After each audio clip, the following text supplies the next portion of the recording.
Pak Haji Ade dinyatakan menang dan insya Allah dilantik jadi gubernur dan wakil gubernur Banten. Mas Mamo. Assalamualaikum, Mamo Bu dari El Cinta mau bertanyakan pasangan dengan Pak Ade ini sendiri adalah sudah direncanakan sebelumnya ataupun ini adalah alternatif terakhir setelah kemarin terjadi gonjang-ganjing? Terima kasih. Ya, dinamika politik itu hal yang biasa dan kontestasi, kompetisi mari kita lakukan secara baik, kita tunjukkan kepada masyarakat segala kekurangan dan kelebihan kita.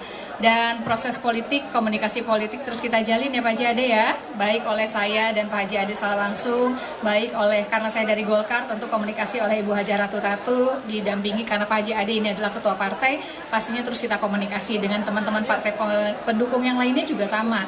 Sebelum ada keputusan MK pun juga dari teman-teman buruh, PBB dan juga yang lainnya, bahkan Gelora udah turun ke lapangan secara bersama-sama secara individu pribadi. Jadi ini bukan proses yang instan dan juga alternatif terakhir, tapi bagaimana sebetulnya kan hubungan ini harus sangat baik dalam hal untuk chemistry-nya, baik dalam hal untuk pemenangannya, strategi pemenangan untuk mengajak masyarakat nanti mayoritas datang ke TPS memilih kami berdua, dan yang pasti tentu nanti pada saat kami sudah jadi gubernur dan wakil gubernur, kami saling untuk mengisi karena beban tugas tanggung jawab kami adalah bagaimana kami menjalankan visi misi kami yang sudah kami sampaikan kepada masyarakat, janji-janji kampanye kami, sehingga pengalaman saya, pengalaman Pak Haji Ade sebagai wakil bupati di Lebak ya Pak Haji ya, pengalaman saya sebagai wali kota di Tangerang Selatan, bahwa 5 tahun itu waktu yang singkat. Sehingga bagaimana kita harus membuat program prioritas pembangunan yang dalam rangka tentu bisa dirasakan kebermanfaatannya. Pak Haji Ade berasal dari wilayah selatan, saya lama berinteraksi di wilayah Tangerang Raya, mudah-mudahan ini menjadi kombinasi yang baik pada saat nanti kami membuat kebijakan-kebijakan pembangunan di Provinsi Banten, sehingga Banten maju bersama. Ada lagi? Evi mau nanya Bang. Evi mau nanya. Wanita. Saya Devi dari Antara. Mau menanyakan Bu, ini selama 2 tahun menyentuh hati masyarakat di Banten Bu. Kira-kira dan nanti visi misinya itu prioritasnya akan lebih kemana ya Bu untuk dari pasangannya? Ya, yang pasti dari saya berkeliling hampir 2 tahun. Mulai dari Tangerang Selatan sendiri tentunya 10 tahun saya merasakan betul bagaimana saya menginginkan Provinsi Banten itu hadir dan ada. Karena sebagai wilayah Tangerang Selatan dengan segala kelebihannya pasti ada kekurangannya, dan kami sangat membutuhkan bantuan dan juga sentuhan dan perhatian dari Provinsi Banten. Baik juga di Kabupaten Tangerang, Kota Tangerang, Kabupaten Serang, Kota Serang, Cilegon, Kabupaten Pandeglang, dan juga tentunya Lebak. Maka akan membuat skala prioritasnya yang berbeda. Contoh misalnya khusus untuk wilayah Pandeglang dan Lebak, maka program prioritas yang utama adalah infrastruktur jalan poros desa.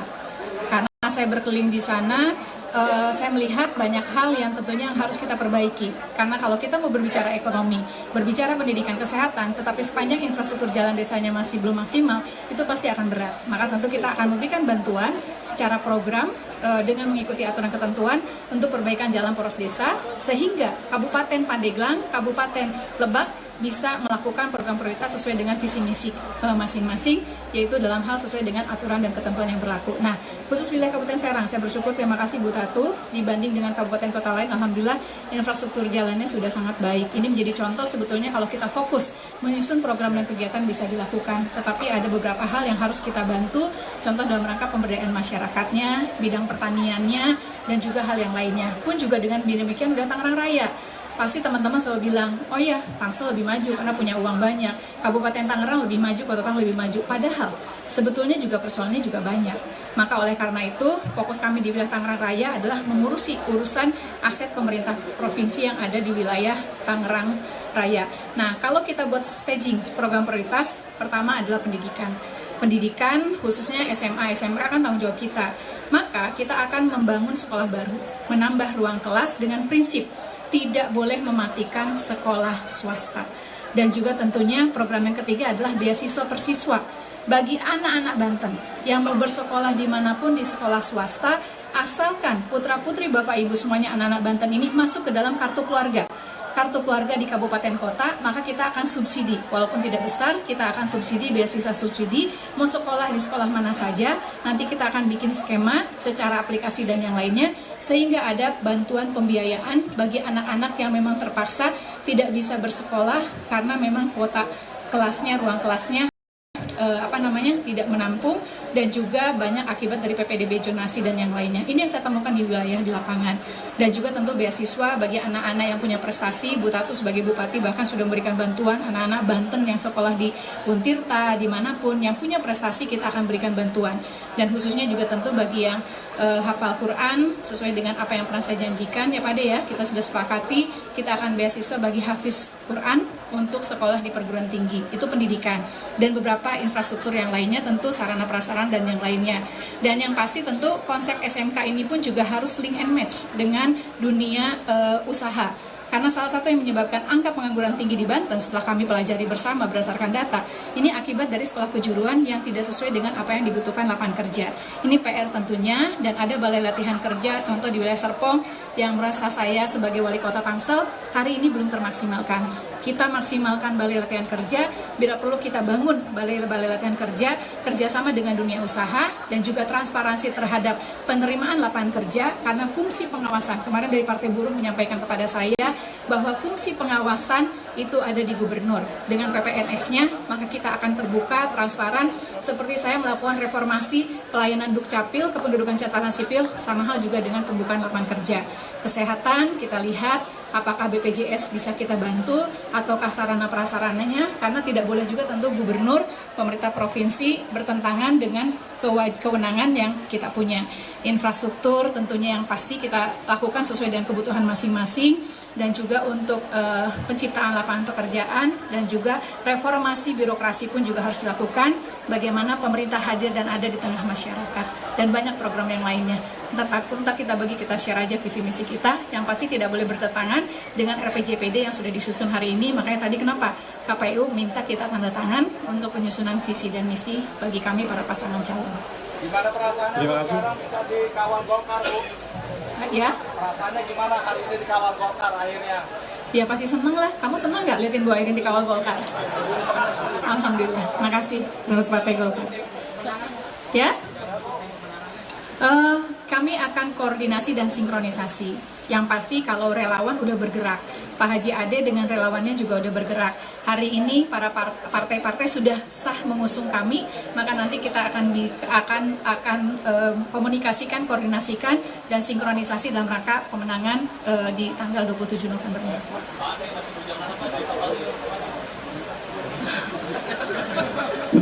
Ismet Ekbis Banten.com, Bu, mohon izin. Ya. Bu, perihal menyongsong visi Indonesia Emas, komitmen dari Ibu sebagai Cagup dan Pak Ade sebagai Cawagup apa? Karena tadi Ibu sampaikan bahwa Ibu akan fokus di bidang infrastruktur, sementara dalam menyongsong visi Indonesia Emas tentunya pendidikan ini harus menjadi porsi atau nomor utama, karena bicaranya pemberdayaan. Saya rela, bukan infrastruktur yang utama. Yang prioritas pendidikan, kesehatan, infrastruktur, penciptaan lapangan kerja, dan yang lainnya kita sesuaikan dengan kebutuhan. Karena bisa kita lihat, kalau ada pernah datang nggak ke daerah Lebak dan Pandeglang, di situ ada sekolah SMA bahkan kosong. PR saya adalah bagaimana mendorong agar anak-anak tidak putus sekolah, agar anak-anak bersemangat, orang tuanya bersemangat untuk bisa masuk sekolah. Bahkan ada yang satu hal menarik saat saya kunjungan di satu desa. Kenapa nggak mau sekolah? Habis nggak ada uang jajan. Nah, ini menjadi perhatian penting bagaimana program Pak Prabowo dengan program makan siang gratisnya. Maka nanti saya terpikirkan bagaimana kita punya kantin yang sehat, bagaimana kita pemberdayaan terhadap para pelaku UKM UMKM, sehingga program Pak Prabowo dan Mas Gibran dengan program makan siang gratisnya ini bisa menjadi salah satu solusi. Nggak ada lagi orang tua yang nggak mau menyekolahkan anaknya karena nggak punya uang jajan. Dan juga bagaimana mendekatkan sekolah SMA SMK kayak di Malimping, menurut saya masih kurang ya Pak ya. Maka kita harus tambahkan di kota Tangerang Selatan. Ini kan persoalan PPDB menjadi masalah. Tentu yang tadi saya sampaikan, membangun sekolah baru, menambah ruang kelas, tetapi tidak boleh mematikan sekolah swasta.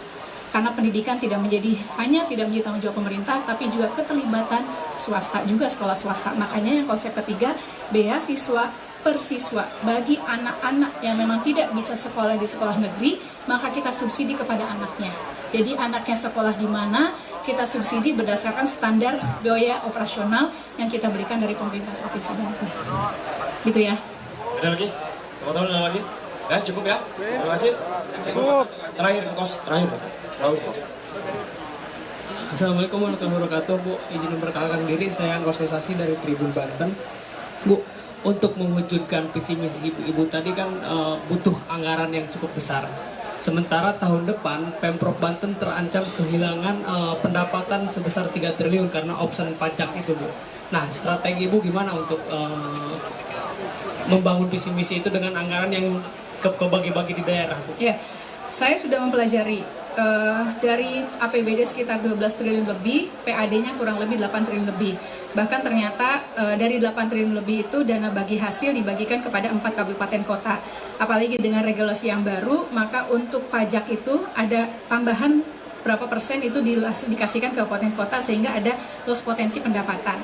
Nah, kemarin saya sempat berdiskusi dengan teman-teman semuanya, dengan tim saya, Pak Ade dan yang lainnya, dan juga dari teman-teman yang ada fraksi Partai Golkar di DPRD Provinsi Banten, dan saya mencoba mempelajari, maka salah satunya adalah bagaimana kita melakukan inovasi terhadap potensi pendapatan.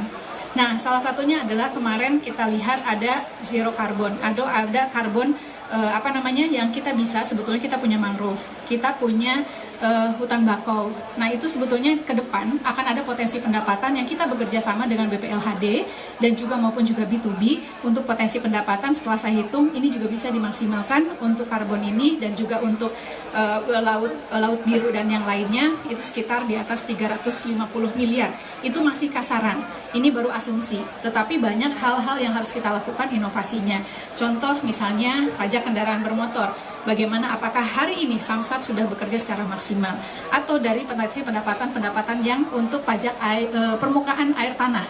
Permukaan air tanah, kalau bawah tanah kan di kabupaten kota, tapi kalau air permukaan itu ada di Provinsi Banten. Kita punya Waduk Karian, kita punya Waduk Sindang Heula. Maka kita bisa kerjasama dengan teman-teman kabupaten kota PDAM-nya, karena saya lihat pada saat turun di 1.400 desa, banyak juga yang masyarakat masih keterbutuhan terhadap sarana air bersih.